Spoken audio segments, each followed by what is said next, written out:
আমি ভাষাৰ কাৰণে যুঁজিবলগীয়া হৈছে, ভাষা আন্দোলনত বিদেশী যাব লাগে বুলি আমি যুঁজিবলগীয়া হৈছে, 855 জন শ্বহীদ হৈছে। কা নেমানো বুলি যুঁজিবলগীয়া হৈছে, হাজাৰ হাজাৰ ল'ৰা পংগু হ'ল, 5টাকৈ ল'ৰা শ্বহীদ হ'ল। কিন্তু এই যুঁজখন চলি থাকিব নি? কথাটো হৈছে এই যুঁজখন সেই দিনালৈকে শেষ নহয় যোনদিনালৈকে আমাৰ ইয়াৰ খিলঞ্জীয়া মানুহে স্বাভিমানেৰে জীয়াই থাকিবলৈ নিশিকে। স্বাভিমানেৰে জীয়াই থাকিবলৈ শিকিব লাগিব আৰু স্পষ্টকৈ কথাবিলাক ক'বলৈ শিকিব লাগিব।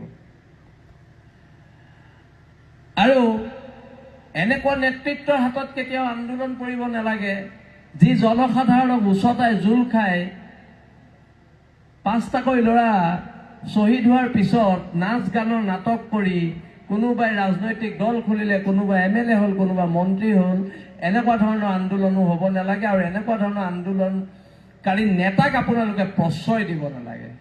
এইটো অসমৰ জনগণৰ ডাঙৰ ভুল। আমি এনেকুৱা ধৰণৰ আন্দোলনকাৰীক প্ৰশ্ৰয় দিব নালাগে। এতিয়ালৈকে চব প্ৰফুল্ল মহন্তৰ পৰা সৰ্বানন্দ সোণোৱাললৈকে সকলোৱে জাতিক গাদ্দাৰী কৰিছে। সকলোৱে জাতিক গাদ্দাৰী কৰিছে। যোনে যোনে জাতিৰ নামত আন্দোলন কৰি আহিলে সকলোৱে জাতিক গাদ্দাৰী কৰিছে। আৰু গাদ্দাৰী কৰাৰ ফলস্বৰূপে জাতিটো কোঙা হৈছে। জাতিটো কোঙা হৈছে। সৌসিদিনা আজি কেইবছৰমান আগত চিলাপথাৰত অবৈধ বাংলাদেশে শ্বহীদ বেদী গুৰু মাৰি দিলে। কিয় সাহস পাইছে? আমাৰ একতাৰ অভাৱৰ বাবে সাহস পাইছে। সৌসিদিনা শিৱসাগৰত মাৰোৱাৰী সম্প্ৰদায়ৰ কেইজনমান মানুহে জিমি দাস বুলি এজনী খিলঞ্জীয়া ছোৱালীক শিৱসাগৰ নগৰৰ মাজ মজিয়াত শাৰীৰিকভাৱে অপদস্থ কৰিছে, মাৰপিট কৰিছে, হত্যাৰ প্ৰচেষ্টা চলাইছে। জাতীয়তাবাদ ক'ত থাকিলে? কিন্তু যেতিয়া আমি চৰকাৰক ক'লো আমি আৰু মাৰ খাই জীয়াই নাথাকো, এওঁলোকৰ সম্প্ৰদায়ে ক্ষমা খুজিব লাগিব আৰু ক্ষমা খোজাই দিয়া হ'ল। সেইটো হৈছে জাতীয়তাবাদ। জাতীয়তাবাদ এনেকে চলিব। জাতীয়তাবাদ কি? এবাৰ এজন বহিৰাগত মানুহে যোৰহাটৰ মাজ মজিয়াত এগৰাকী খিলঞ্জীয়া মানুহৰ দোকান এখন কব্জা কৰি থৈ দিলে। তেওঁ নিদিয়ে, তেওঁ গিৰিয়েক ঢুকাৰ পিছত নিদিয়ে। তাৰ পৰা আমি বীৰ লাচিত সেনাই ক'লো যে তোমালোকে এই দোকানখন খালী কৰি দিব লাগিব।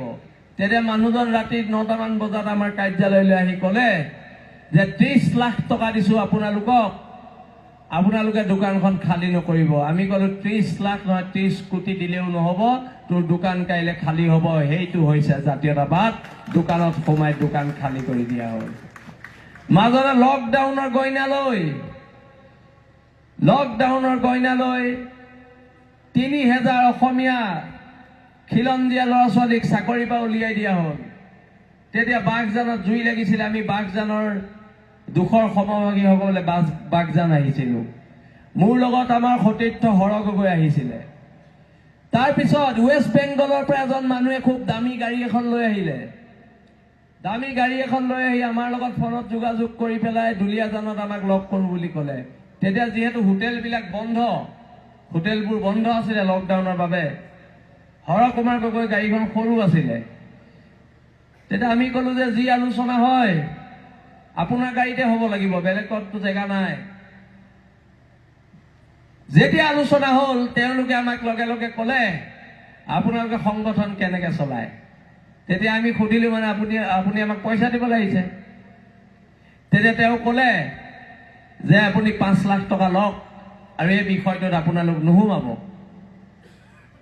তেতিয়া লগে লগে গাড়ীৰ ভিতৰত কোৱা হ'ল এতিয়াই যদি লেপটপ খুলি 3000 অসমীয়া ল'ৰা ছোৱালীক চাকৰি নিদিয় তই গৈ ৱেষ্ট বেংগল নেপাবিগে। সেইটো বীৰ লাচিত সেনা ৱৰ্ড। লগে লগে লেপটপ খুলি 3000 অসমীয়া ল'ৰাক চাকৰি দিছে।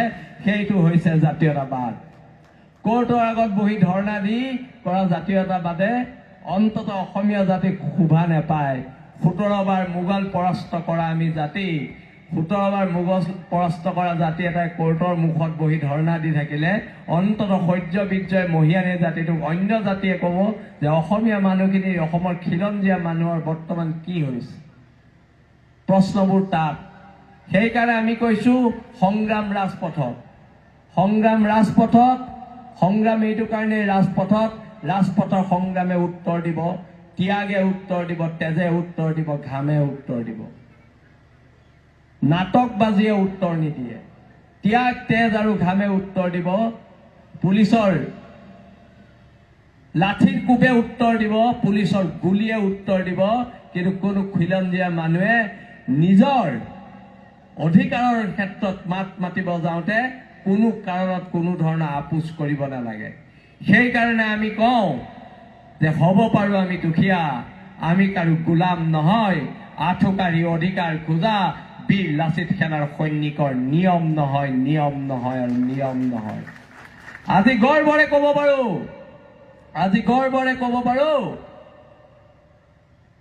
2016 বিজেপি চৰকাৰ অহাৰ পিছৰ পৰা যদি দেশ জাতিৰ কাৰণে খিলঞ্জীয়া মানুহৰ এখন সৰু ঘুমটিৰ কাৰণেও জেল খাবলগীয়া হৈছে, সেই সৈনিকসকল হৈছে বীৰ লাচিত সেনা নামৰ এটা মহান শক্তিৰ সৈনিক।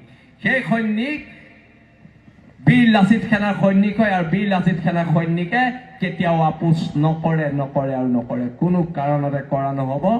আৰু দীঘলীয়া সময়, দীঘলীয়া সংগ্ৰামৰ কাৰণে খিলঞ্জীয়া মানুহ সাজু থাকক। আমি যে সংগ্ৰামখন কৰি আছো কাৰ কাৰণে? ইয়াত বহি থকা কণ কণ ল'ৰা ছোৱালীবোৰৰ কাৰণে। কাইলৈ যাতে তিনিচুকীয়া টাউনত এওঁলোকে মুক্ত মনে খোজকাঢ়িব পাৰে, কাইলৈ যাতে গুইজানত এওঁলোকে মুক্ত মনে ৰাতি 12টা বজাত খোজকাঢ়িব পাৰে। ৰাতি 12টা বজাত যদি গুইজানৰ ছোৱালী এজনীৰ কিবা বিপদো হয়, তাই যদি ঘৰৰ পৰা ওলাই যাবলগীয়া হয়, অন্তত মাক আৰু দেউতাকে এটা কথা ছোৱালীজনীক আশ্বস্ত দি ক'ব পাৰিব, যা তহঁতৰ ৰাস্তাত একো নহয়, বীৰ লাচিত সেনাৰ দাদাকেইটা আছে, তহঁতক কোনোবাই কিবা ৰঙা চকু দেখুৱালে ৰঙা চকু কাঢ়ি অনা হ'ব। এই ধৰণৰ বিপ্লৱ হ'ব। আমি আপোনালোকৰ সাহস হ'ব বিচাৰোঁ, আমি খিলঞ্জীয়া মানুহৰ সাহস হৈ জীয়াই থাকিব বিচাৰোঁ। আৰু বহুতো বক্তা আছে, মই বেছি নকওঁ, আমনিও পাইছে চাগে। আৰু অনাগত দিনত এখন ঐক্যবদ্ধ সংগ্ৰাম হ'ব। আৰু এই সংগ্ৰাম ঢোলটো বচোৱাৰ সংগ্ৰাম, এই সংগ্ৰাম পেঁপাটো বচোৱাৰ সংগ্ৰাম, এই সংগ্ৰাম আমাৰ মৈদামগীতা বচোৱাৰ সংগ্ৰাম, এই সংগ্ৰাম আমাৰ বিহু বচোৱাৰ সংগ্ৰাম, এই সংগ্ৰাম আমাৰ হেংদাং বচোৱাৰ সংগ্ৰাম। এই সংগ্ৰাম যিদৰে ব্ৰহ্মপুত্ৰ নদীৰ গতিক কোনেও ৰুদ্ধ কৰিব নোৱাৰে, বীৰ লাচিত সেনাৰ এই গতিকো কোনো চৰকাৰে ৰুদ্ধ কৰিব নোৱাৰে। ইয়াকে কৈ মোৰ চমু বক্তব্য সামৰণি মাৰিলোঁ। ধন্যবাদ। জয় আই অসম।